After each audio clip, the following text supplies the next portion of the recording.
Assalamualaikum warahmatullahi wabarakatuh.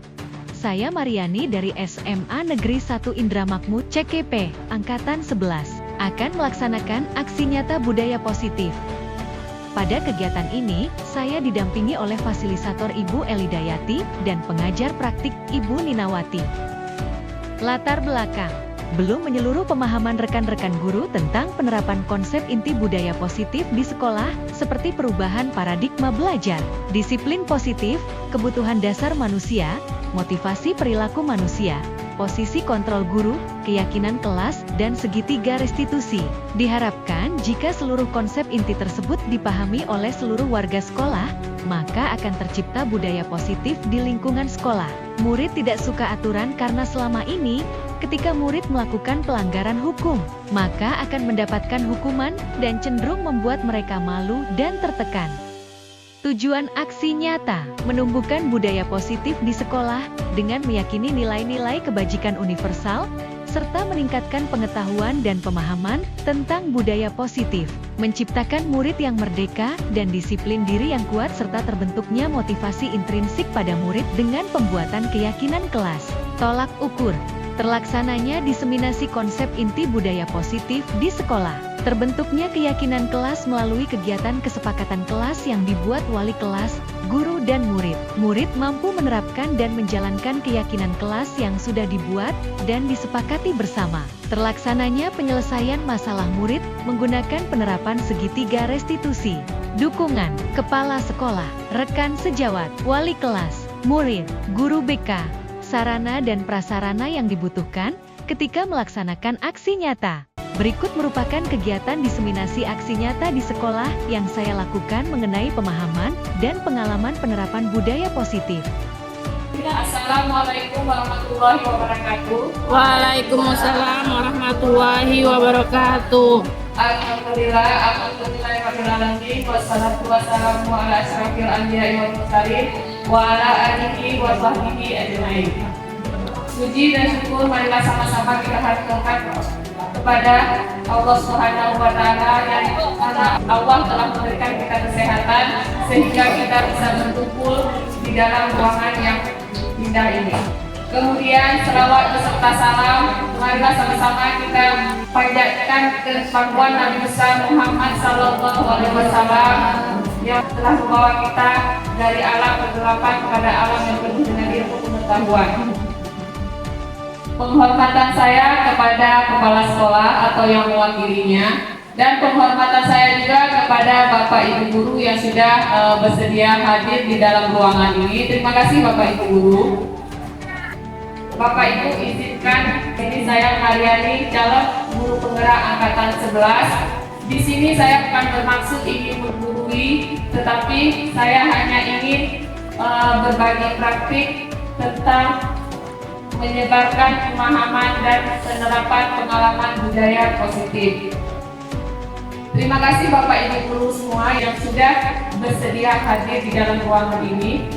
Baiklah, di sini saya ingin memaparkan hasil selama saya mengikuti program guru penggerak. Yang pertama di sini adalah konsep inti budaya positif. Konsep inti budaya positif di sini adalah ada perubahan paradigma belajar, disiplin positif, nilai-nilai kebajikan universal, kebutuhan dasar manusia, motivasi perilaku manusia, serta posisi kontrol guru dan keyakinan kelas. Kemudian ada segitiga restitusi. Baiklah ibu-ibu di sini. Di sini ada sebuah video yang akan kita tonton.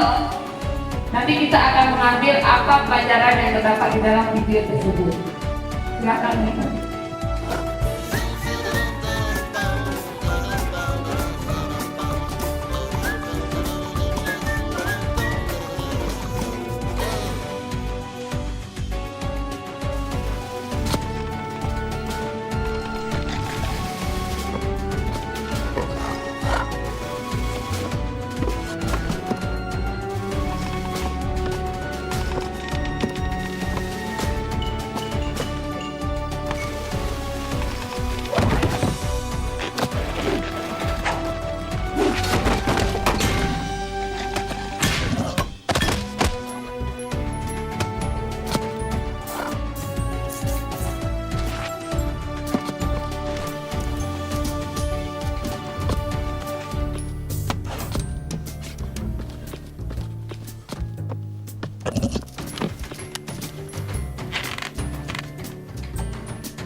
Sekian Bapak Ibu itu penampilan dari videonya.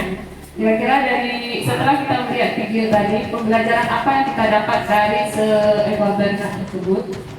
Ya, Ibu Farida, silakan.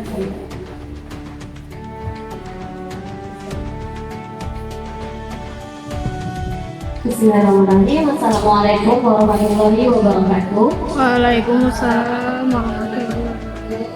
Dari tayangan video tadi, tanggapan saya di mana Bernard ini ingin mencapai sesuatu sama seperti kita di pihak sekolah juga ingin mencapai sesuatu. Nah, saat itu Bernard juga mempersiapkan perbekalannya untuk sampai ke puncak karena keinginan dia itu adalah sampai kepada gunung es tadi, puncak gunung es tadi itu.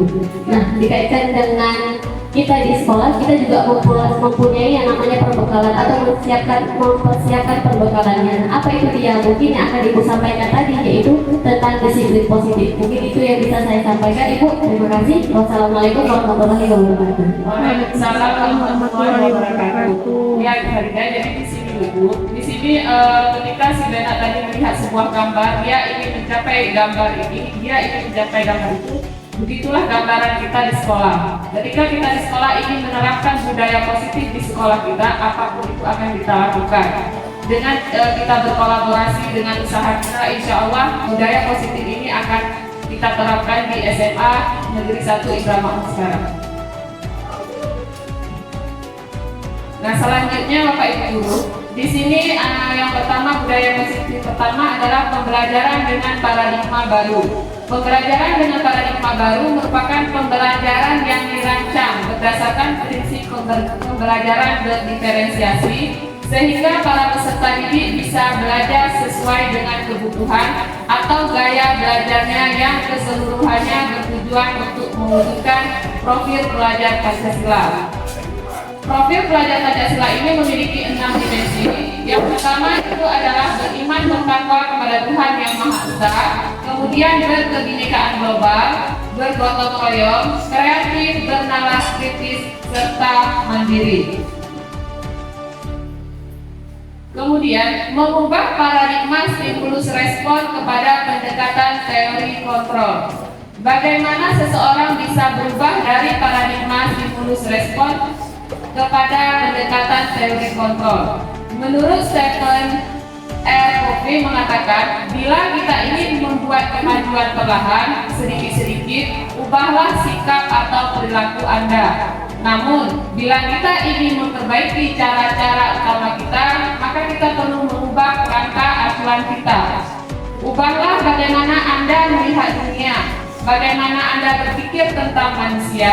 Ubahlah paradigma Anda, skema pemahaman dan penjelasan aspek-aspek tertentu tentang realitas. Nah, di sini mengubah paradigma stimulus respon kepada pendekatan teori kontrol. Ini ada dua perbedaan. Yang pertama di sini ada stimulus respon, misalnya seperti realitas atau kebutuhan kita sama. Padahal teori kontrolnya itu realitas atau kebutuhan kita berbeda. Di sini kita bisa lihat sebagai guru, kebutuhan kita sebagai guru dan siswa itu berbeda. Jadi kita tidak bisa menyamakan kebutuhan kita dan siswa itu sama.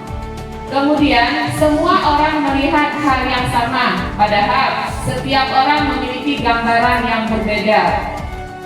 Kemudian kita mencoba mengubah orang lain agar berpandangan sama dengan kita. Padahal kita berusaha memahami pandangan orang lain tentang dunia. Kemudian perilaku buruk dilihat sebagai suatu kesalahan.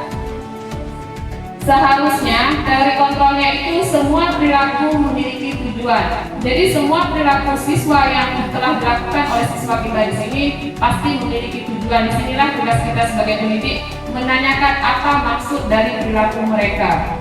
Kemudian orang lain bisa mengontrol saya.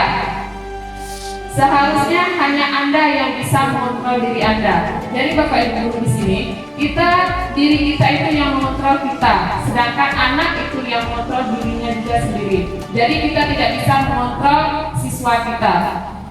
Kemudian saya bisa mengontrol orang lain, Anda tidak bisa mengontrol orang lain.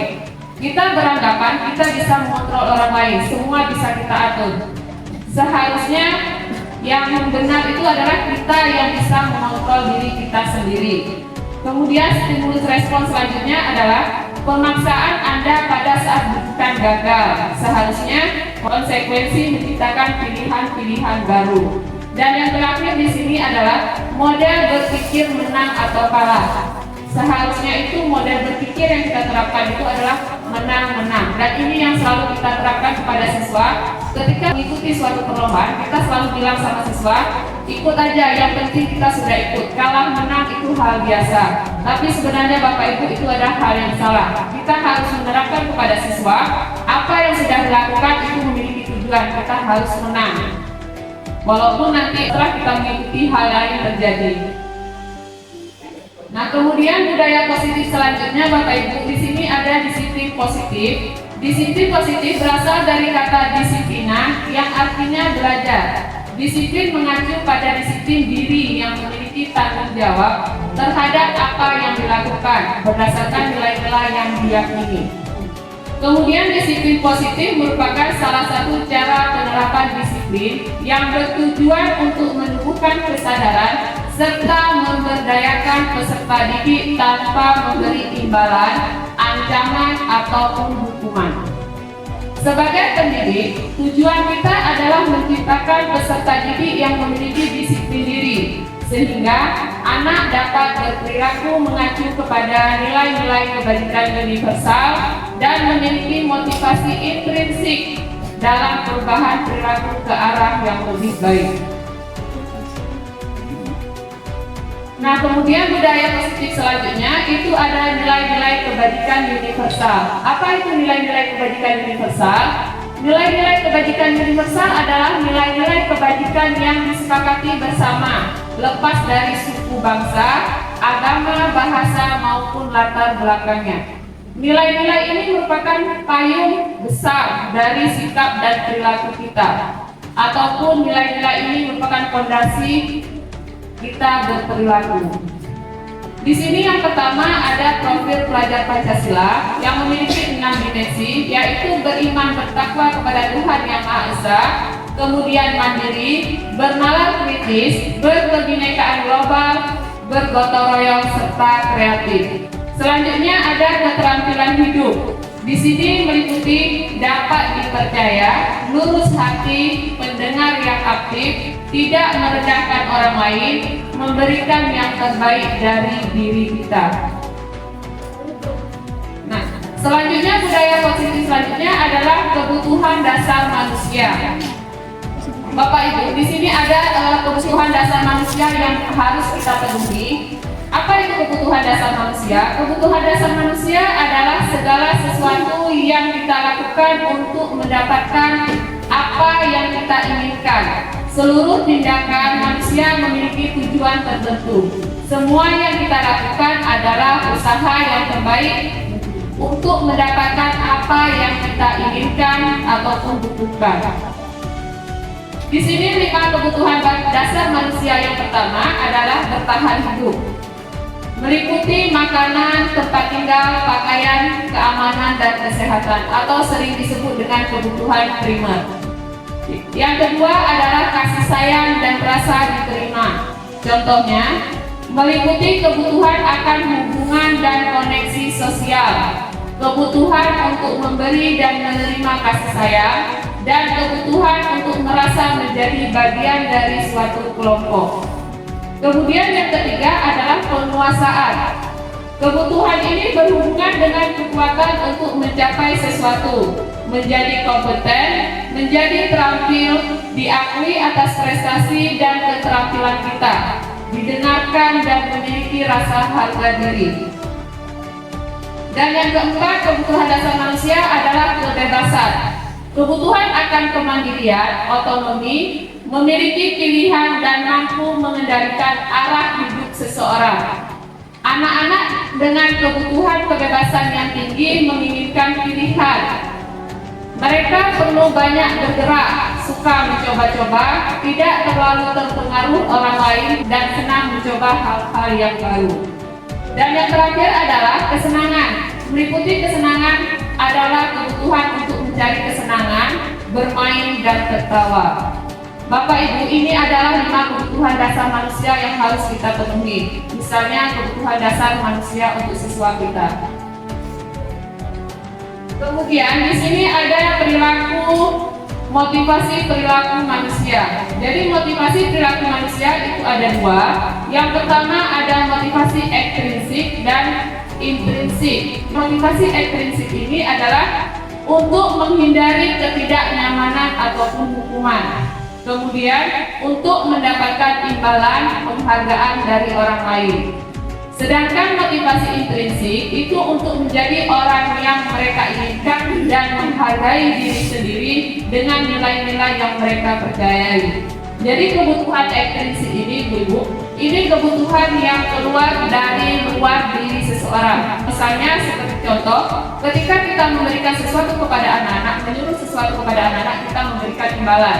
Dan anak itu akan melakukan ketika kita memberikan imbalan. Itu namanya motivasi ekstrinsik. Sedangkan ketika kita tidak memberikan imbalan, mereka akan susah untuk mengikuti apa yang akan kita suruh. Nah, kemudian di sini Bapak Ibu ada hukuman. Hukuman adalah bentuk pengendalian perilaku seseorang yang bersifat memaksa tanpa melalui kesepakatan terlebih dahulu dan menciptakan identitas gagal pada anak. Penghargaan adalah pemberian baik sesuatu benda atau peristiwa yang diinginkan untuk pengendalian perilaku seseorang yang dibuat dengan persyaratan. Jika Anda melakukan hal ini, maka Anda akan mendapatkan penghargaan. Inilah perbedaan antara hukuman dengan penghargaan. Kemudian, di sini tugas kita sebagai guru untuk membangun motivasi intrinsik kepada siswa. Membangun motivasi intrinsik yang ada dalam diri siswa agar mereka dapat berperilaku untuk menjadi orang yang diinginkan dan menghargai nilai-nilai yang mereka percaya. Kemudian berbicara masalah hukuman, di dalam disiplin positif itu ada 3 penerapan hukuman yang sering kita abaikan. Di sini yang sering kita lakukan mungkin adalah hukuman dan konsekuensi, sedangkan kita lupa dengan restitusi. Baiklah, sekarang kita akan melihat apa perbedaan ketiga-tiganya tersebut. Hukuman ini dia tidak terencana, tiba-tiba. Kemudian kalau hukuman, murid tidak tahu apa yang akan terjadi ataupun tidak dilibatkan. Kemudian bersifat satu arah dan berupa hukuman fisik ataupun psikis. Sedangkan konsekuensi, dia terencana, disepakati sesuai dengan peraturan. Murid tetap dibuat tidak nyaman, sikap guru selalu memonitor murid. Dan yang selanjutnya ini yang kita lupakan yaitu restitusi. Restitusi ini adalah proses menciptakan kondisi bagi siswa untuk memperbaiki kesalahan. Proses kolaboratif yang mengajarkan murid untuk mencari solusinya sendiri. Selanjutnya adalah keyakinan kelas. Mengapa keyakinan kelas bukan peraturan kelas? Perbedaan keyakinan kelas dengan peraturan kelas adalah kalau keyakinan kelas kesepakatan yang dibuat bersama antara guru dan siswa untuk menciptakan lingkungan belajar yang positif dan produktif di dalam kelas. Sedangkan peraturan kelas adalah yang dibuat oleh guru tanpa melibatkan siswa.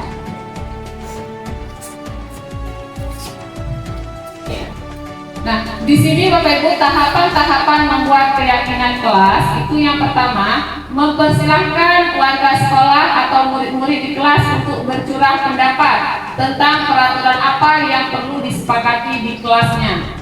Kemudian, mencatat semua masukan-masukan para murid di papan tulis. Susunlah keyakinan kelas sesuai prosedur dalam bentuk kalimat positif. Kemudian tinjau kembali daftar curah pendapat yang sudah dicatat. Kemudian setelah keyakinan kelas selesai dibuat, maka semua warga kelas dipersilahkan meninjau ulang dan menyetujui dengan menandatangani keyakinan kelas tersebut.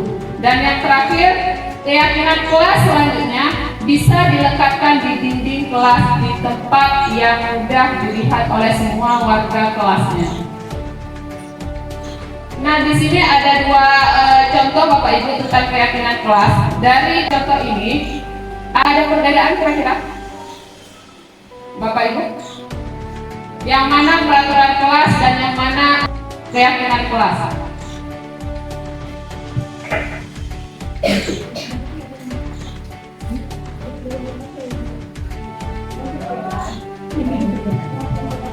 Assalamualaikum warahmatullahi wabarakatuh. Waalaikumsalam warahmatullahi wabarakatuh. Menurut saya, untuk keyakinan kelas itu ada di kolom yang sebelah kiri. Kami meyakini bahwa sangat penting untuk menghormati orang dan barang milik orang lain dan bekerja diterima dan dimiliki. Berbeda dengan yang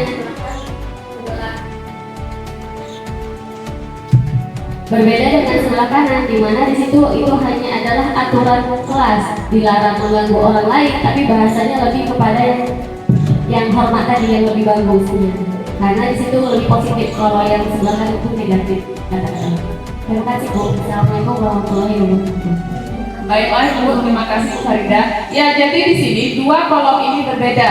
Yang satu menggunakan bahasa yang positif, mudah dilakukan, sedangkan yang kedua ini banyak menggunakan kata-kata yang negatif, seperti dilarang ataupun jangan. Nah, jadi sekarang kita akan membuat keyakinan kelas di kelas kita ya. Keyakinan kelas. Ada yang pernah dengar keyakinan kelas? Ada yang tahu apa itu keyakinan kelas?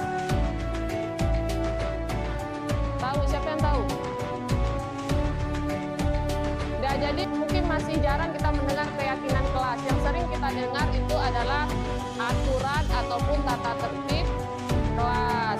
Aturan sekolah kita, masih ingat apa aturan sekolah kita? Satu aturan sekolah yang masih kalian ingat apa? Disiplin, tidak boleh datang terlambat. Nah, itu adalah salah satu aturan sekolah kita. Jadi sekarang kita di kelas ini kita ingin membuat keyakinan kelas. Keyakinan kelas ini adalah kesepakatan ataupun aturan yang kita buat antara siswa dengan guru. Jadi kita di sini buat aturan kelas, kita buat kesepakatan kelas. Kalian menginginkan apa tentang kelas kita? Sekarang kita tulis semua. Apa keinginan kalian itu kita tulis. Jadi apapun undang-undang kalian yang ingin kalian, ini sifatnya yang membangun. Artinya apa? Untuk memperbaiki proses pembelajaran di kelas kita. Misalnya, salah satu contoh dari keyakinan kelas ini misalnya masuk tepat waktu. Itu kan bagus untuk kelas kita. Ada lagi contohnya? Selain masuk tepat waktu, apa yang bisa kita buat? Yang ingin kalian ciptakan di kelas kita ini apa? Supaya kelas kita ini pembelajarannya lancar nanti. Menghargai, ya saling menghargai. Nah, jadi di sini kan kita rame. Ada 20-an di sini. Jadi kita semua ingin mengungkapkan apa yang ingin kalian ungkapkan, kalian tuliskan di sini. Kemudian nanti kita tempel di depan. Di sini nanti kita akan lihat mana yang kita sepakati. Karena beda-beda nanti ya.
apa aturan yang ingin kalian buat untuk kelas ini.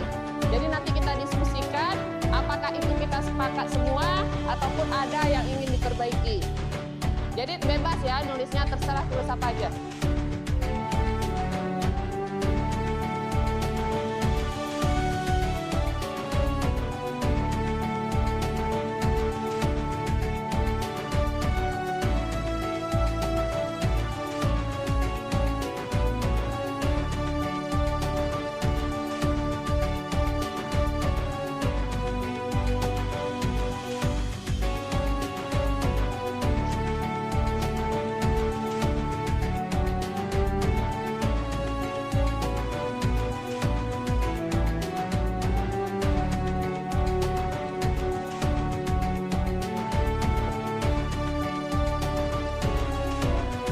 Siap?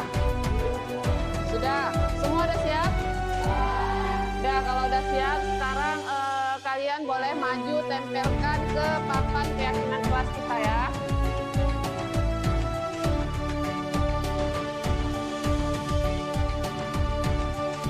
Udah, tempelkan ke depan semuanya. Boleh, kalau enggak biar rapi, mulai dari sini aja. Sekalian. Ya. Tempel aja dimanapun kalian suka.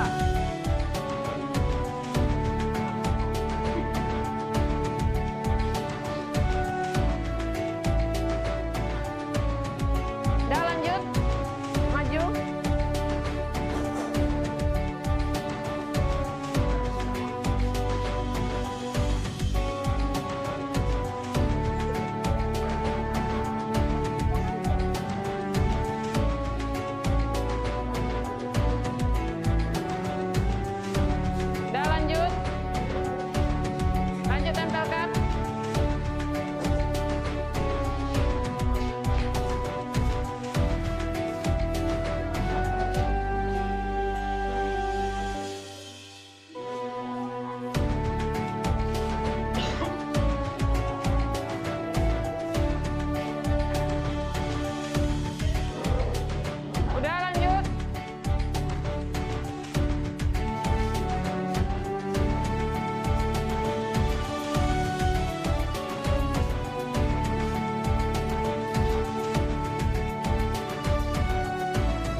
ya guys ya. Nah, jadi di sini keyakinan yang telah kita buat, di sini ada tadi Ibu dengar kata-katanya hampir sama ya. Misalnya seperti tidak membuang sampah sembarangan ya. Di sini ada menjaga kebersihan dan kerapian kelas. Nah, jadi di sini keyakinan kelas yang udah kita buat di sini, Ibu baca tadi ada yang hampir-hampir sama ya. Misalnya seperti ini, tidak membuang sampah sembarangan, menjaga kebersihan. Berarti kita ambil yang menjaga kebersihan ya. Menjaga kebersihan. Kemudian tidak keluar masuk saat jam pelajaran. Di sini ada yang tadi meminta izin ketika keluar masuk. Kemudian kita ganti lagi, yang sama kita jadikan satu aja. Saling menghormati,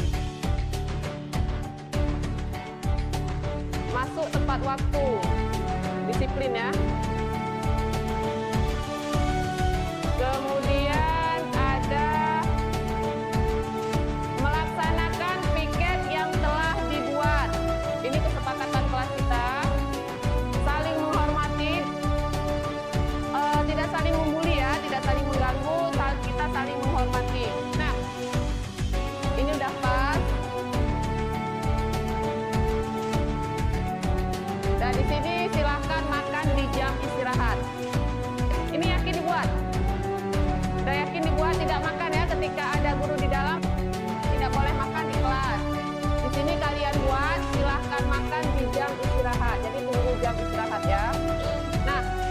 selesai. Jadi setelah Ibu lihat di sini keyakinan kelas yang sudah kita buat di sini, yang pertama masuk tepat waktu. Ya. Kemudian meminta izin ketika keluar masuk kelas. Itu kita harus meminta izin sama guru yang ada di kelas. Kemudian di sini melaksanakan piket yang telah dibuat, menjaga kebersihan dan kerapian kelas. Kemudian saling menghargai, tidak saling membuli. Di sini ada juga kata-katanya memakai alat tulis sendiri. Kemudian silahkan makan di jam istirahat. Dah, kira-kira setelah kalian buat ini, ada yang tidak setuju dengan aturan ini? Setuju semua? Nah, alhamdulillah. Berarti karena ini keyakinan kelas yang kita buat semua, kita buat kalian yang buat, ibu yang menyimpulkan nanti. Jadi di sini kita harus sama-sama menjalankan keyakinan kelas yang telah kita buat ini.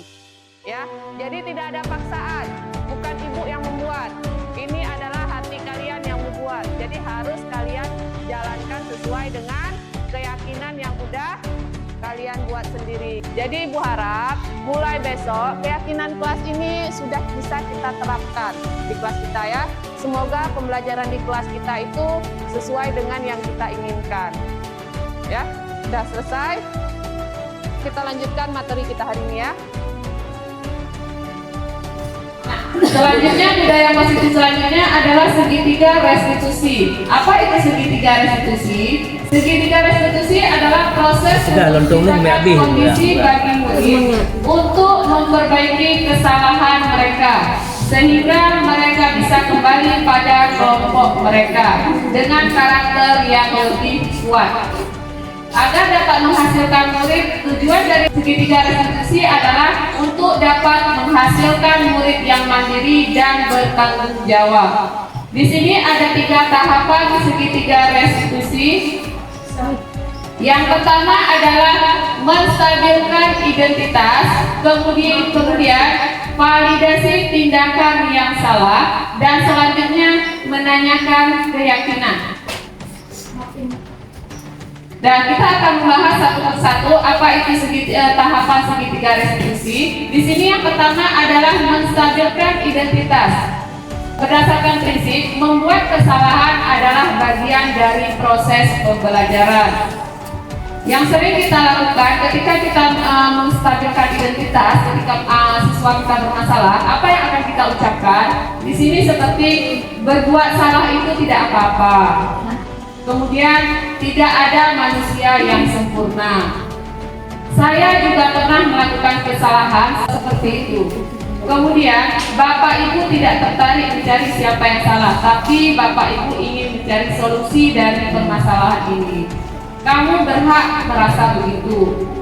Apakah kamu sedang menjadi teman yang baik buat dirimu sendiri? Inilah kata-kata yang harus kita ucapkan dulu untuk menstabilkan identitas ketika kita menghadapi siswa kita yang lagi bermasalah. Kemudian tahapan yang kedua, apa yang harus kita lakukan? Yaitu memvalidasi tindakan yang salah. Setiap tindakan yang dilakukan dengan suatu tujuan, yaitu memenuhi kebutuhan dasar. Kalau kita memahami kebutuhan dasar apa yang mendasari sebuah tindakan, kita akan bisa menemukan cara-cara paling efektif untuk memenuhi kebutuhan tersebut. Nah, kata-kata apa yang sering kita ucapkan ketika validasi tindakan yang salah? Di sini kita harus bertanya, padahal kamu bisa melakukan hal yang lebih buruk dari ini. Kemudian, kamu pasti punya alasan mengapa kamu melakukan hal itu. Kamu patut bangga pada dirimu sendiri karena kamu telah melindungi sesuatu yang penting buatmu. Kemudian, kamu boleh mempertahankan sikap itu, tapi kamu harus menambah sikap yang baru. Inilah kata-kata yang harus kita ucapkan ketika kita ingin memvalidasi tindakan yang salah. Kemudian yang terakhir, setelah kita tahu tindakan dia salah, apa yang akan kita lakukan? Di sini kita harus menanyakan keyakinannya. Teori kontrol menyatakan bahwa kita pada dasarnya termotivasi secara internal. Ketika identitas sukses telah tercapai dan tingkah laku yang salah telah divalidasi, maka anak akan siap untuk dihubungkan dengan nilai-nilai yang dia percaya dan berpindah menjadi orang yang diinginkan. Jadi Bapak Ibu, ketika tahap 1 sudah kita lakukan, tahap 2 sudah kita lakukan, itu siswa akan merasa lebih mudah untuk mengutarakan apa yang dia inginkan. Apa yang akan kita tanyakan ketika menanyakan keyakinan ini? Apa keyakinan kelas yang sudah kita buat?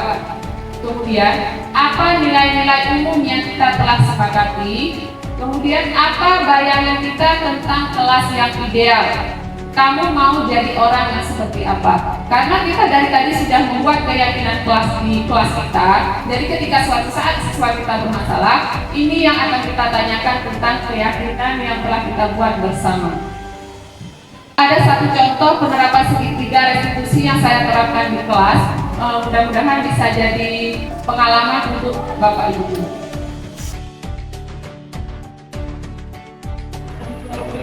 Salam. Duduk tegang. Anda tegang sehat hari ini? Alhamdulillah sehat. Sehat. Udah makan? Enggak. Udah. Tahu kenapa tegar itu panggil hari ini di sini? Kayaknya buat masalah. Buat masalah. Iya, jadi ya kita di sini semua ada masalah. Ibu juga kadang-kadang ada masalah, tegar juga ada masalah. Tapi setiap kita buat masalah itu kan ada sebabnya, ya kan? Jadi sekarang ibu panggil tegar ke sini, ibu mau tanya masalahnya apa sih? Saya juga di kelas. Ibu di kelas dari pagi. Jam pelajaran siapa? Iya. Kemudian kira-kira kalau tegar tidur di kelas itu ada nggak keyakinan kelas yang tegar apa enggak? Ada Ada. Apa itu? di kelas. Kedisiplinan kelas. Ya. Jadi disiplin itu penting nggak untuk kita? Ibu. Penting. Saya bilang bikin waktu untuk masa depan. Depan. Ya, disiplin itu kan untuk masa depan kita. Jadi bukan waktu itu sekolah dia. Jadi di sini kalau tegar udah tahu melanggar keyakinan kelas, jadi apa yang akan tegar lakukan untuk ke depannya? Kita sudah di kelas. Tidur berjawab. Apalagi Mempersiapkan diri. mempersiapkan diri lebih awal ya. Jadi alhamdulillah sekarang tegar udah tahu salahnya apa yang akan tegar lakukan. Jadi di sini ibu harap setelah ini tegar bisa memperbaiki diri tegar, jadi datanya lebih tepat dan tidak menjadi lebih keras ya. Ibu akan pantau di sini karena setiap hari ada laporan dari ibu seperti itu ya. Jadi sekarang siapa gurunya di kelas? Iya. Kemudian sekarang langsung masuk ke kelas ya dengan duduk tadi ya.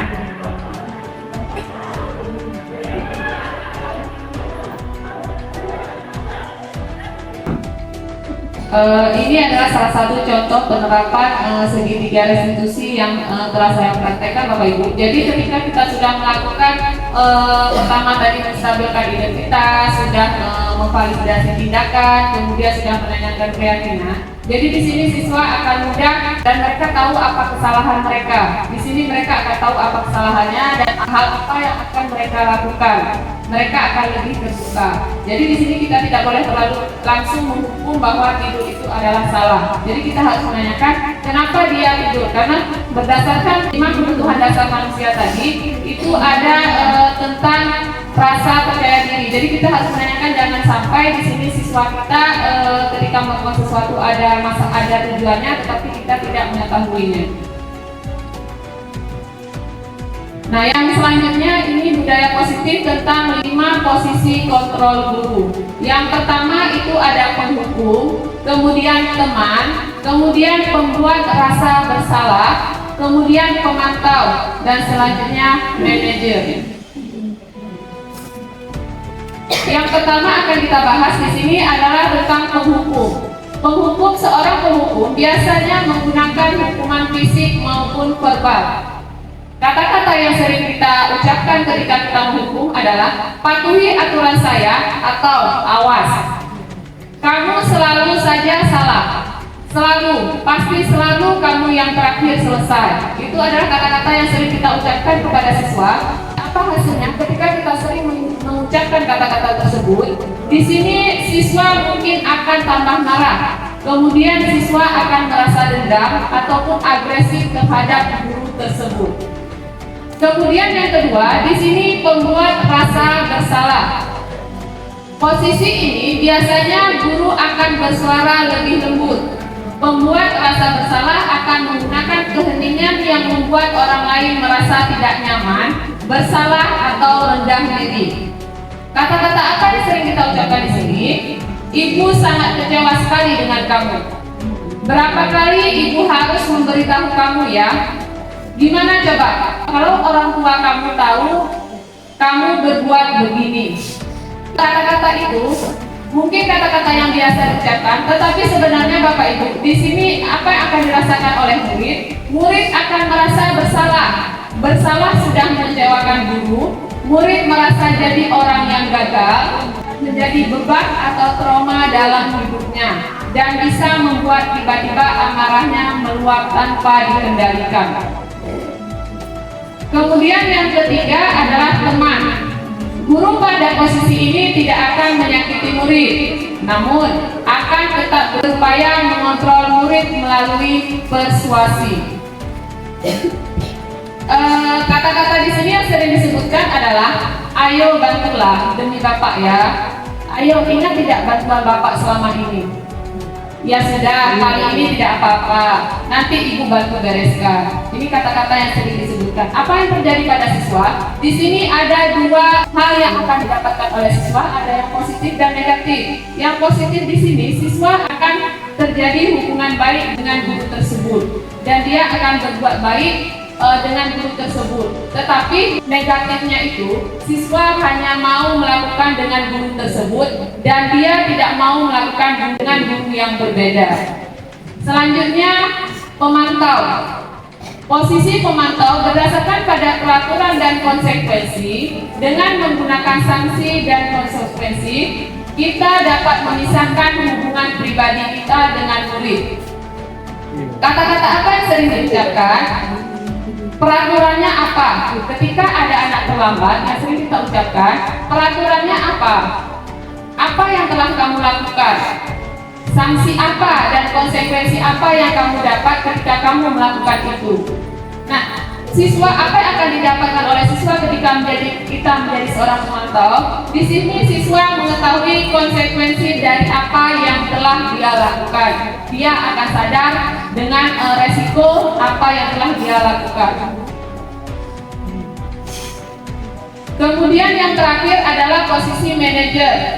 Posisi manajer adalah posisi di mana guru berbuat sesuatu bersama dengan murid, mempersilahkan murid mempertanggungjawabkan perilakunya, mendukung murid agar dapat menemukan solusi atas permasalahannya sendiri. Kata-kata apa yang sering diucapkan? Berbuat salah, ini yang harus diucapkan. Keyakinan kelas apa yang sudah kita buat? Jika kamu melanggar keyakinan kelas, apakah kamu bersedia memperbaikinya? Jika kamu memperbaiki ini, hal apa yang menunjukkan tentang dirimu? Apa rencana kamu untuk memperbaiki hal ini? Dan apa yang akan terjadi pada siswa? Murid akan paham akan konsekuensi yang dia buat dan mengetahui apa yang akan dilakukan untuk memperbaiki dirinya. Jadi di sini Bapak Ibu, ketika posisi kita sebagai manajer, ketika ada siswa yang bermasalah, ketika posisi manajer ini kita terapkan, di sini kita membimbing siswa untuk menyelesaikan masalahnya. Jadi siswa akan tahu apa yang akan dilakukan ketika masalah itu terjadi. Nah, Bapak Ibu, di sini ada contoh penerapan 5 kontrol guru. Mari sama-sama kita simak.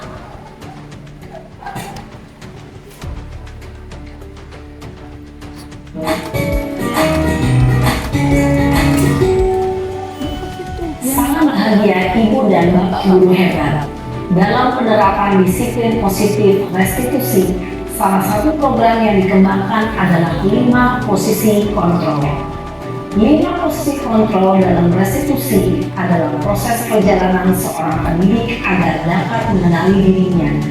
Pada video kali ini, kita akan membahas tentang 5 posisi kontrol yang dikembangkan oleh Diane Gosser dan contoh penerapannya.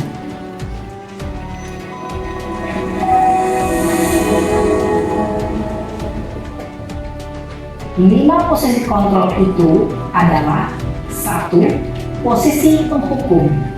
2. Posisi pembuat merasa bersalah. 3. Posisi teman. 4.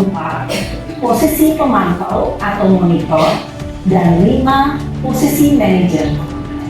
Untuk lebih memahami kelima posisi tersebut, mari kita saksikan kasus Naren yang terlambat hadir 20 menit di sekolah dan melihat bagaimana kelima posisi kontrol dalam menghadapi masalah tersebut.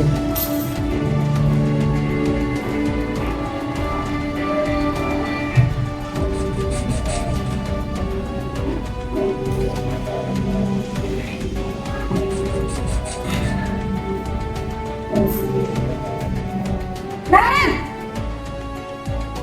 Sini kamu! Selamat pagi, Bu.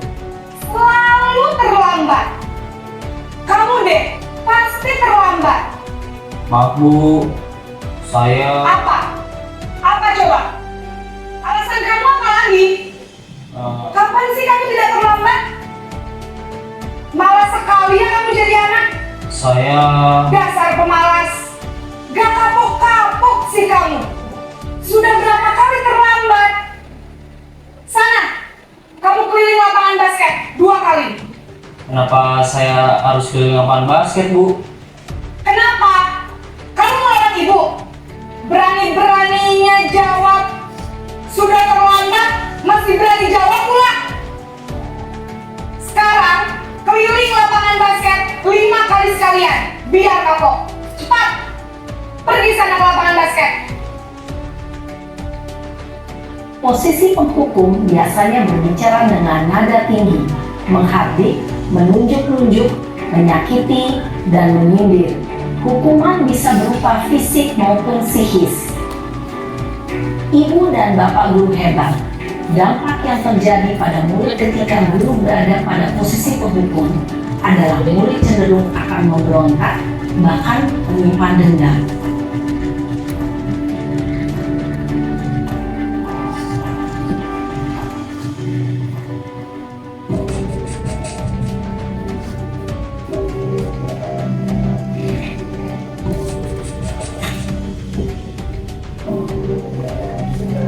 Naren!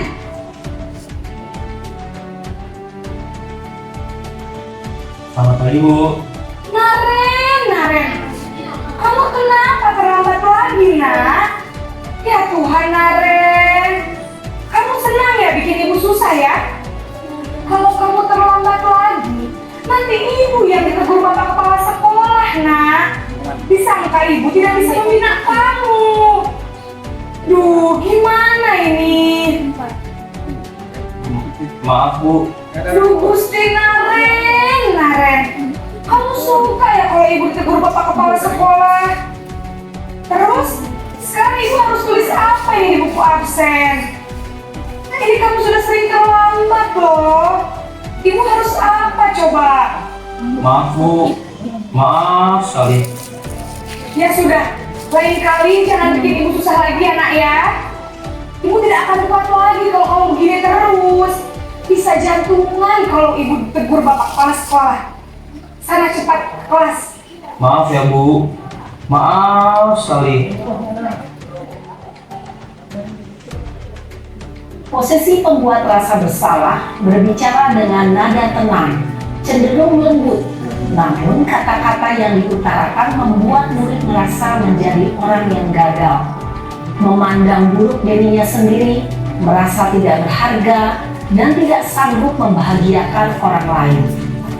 Ketika guru mengambil posisi pembuat rasa bersalah, murid akan menganggap dirinya yang bersalah dan ia akan menyimpan emosi negatif tersebut di dalam dirinya.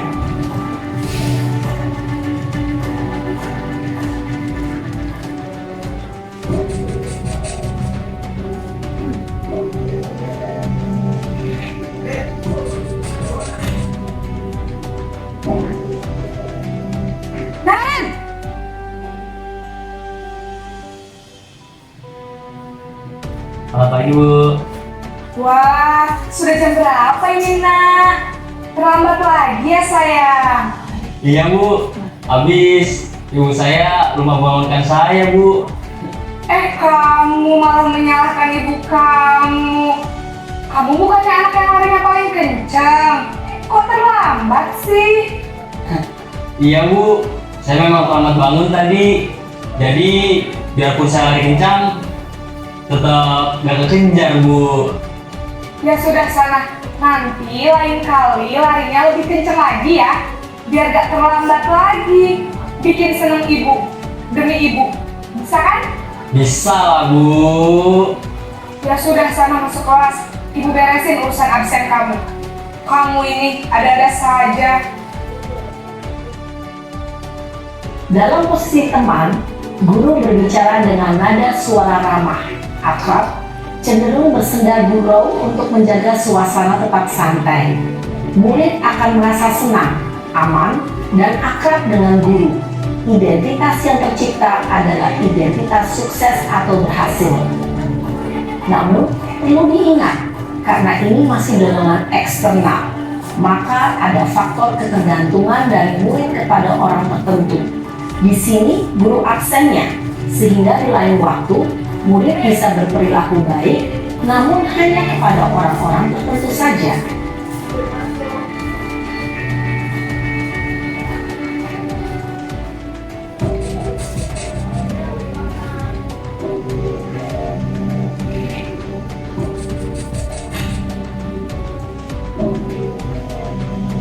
Naren!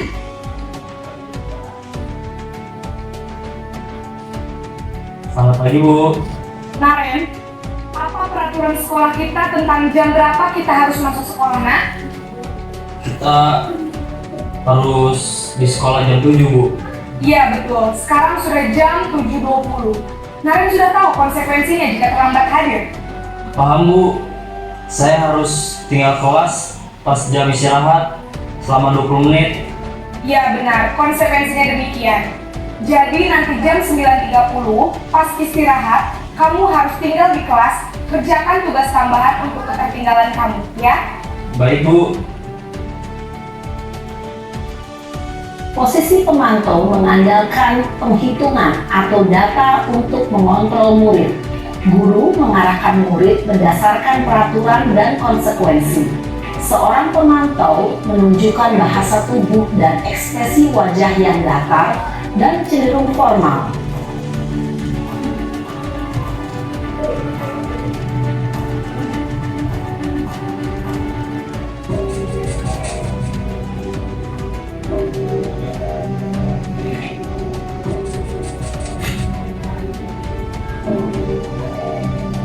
Naren!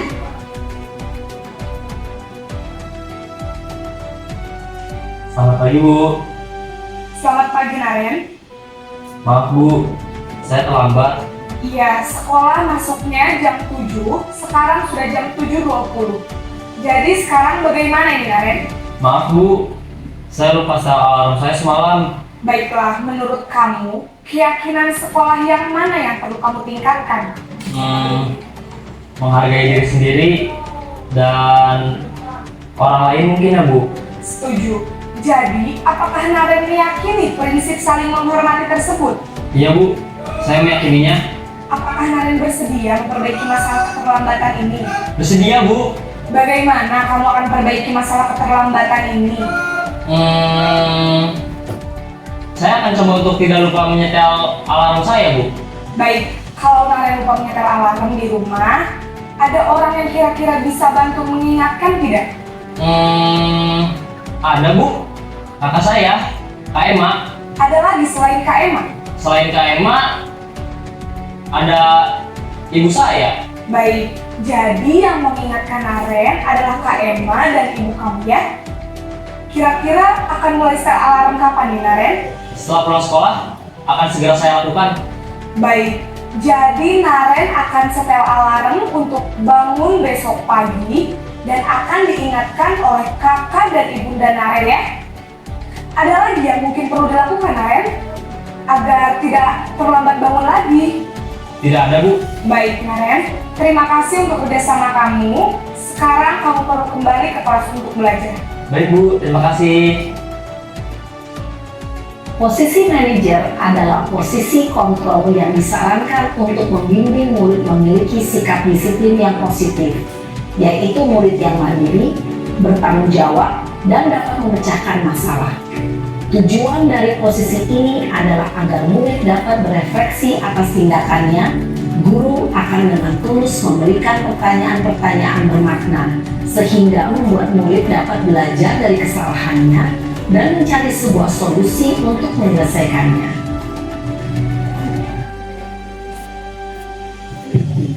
Baiklah, Bapak Ibu guru di sini. Setelah kita melihat tayangan video pendek tadi, jadi kita di sini tahu yang tentang 5 posisi kontrol dan kita sudah tahu mana yang akan kita terapkan untuk siswa kita. Nah, kesimpulan dari materi yang telah saya sampaikan tadi, dalam penerapan program disiplin positif, hendaknya guru memiliki standar kepribadian profesional dan sosial yang baik, di mana guru mampu merefleksi dirinya sebagai AMO ataupun manajer yang dapat menuntun murid agar dapat berkarakter profil pelajar Pancasila. Sekian dan terima kasih Bapak Ibu guru yang telah bersedia mendengarkan pemaparan dari saya. Mudah-mudahan ini akan menjadi pembelajaran untuk kita semua. Sekian dan terima kasih. Assalamualaikum warahmatullahi wabarakatuh. Waalaikumsalam warahmatullahi wabarakatuh.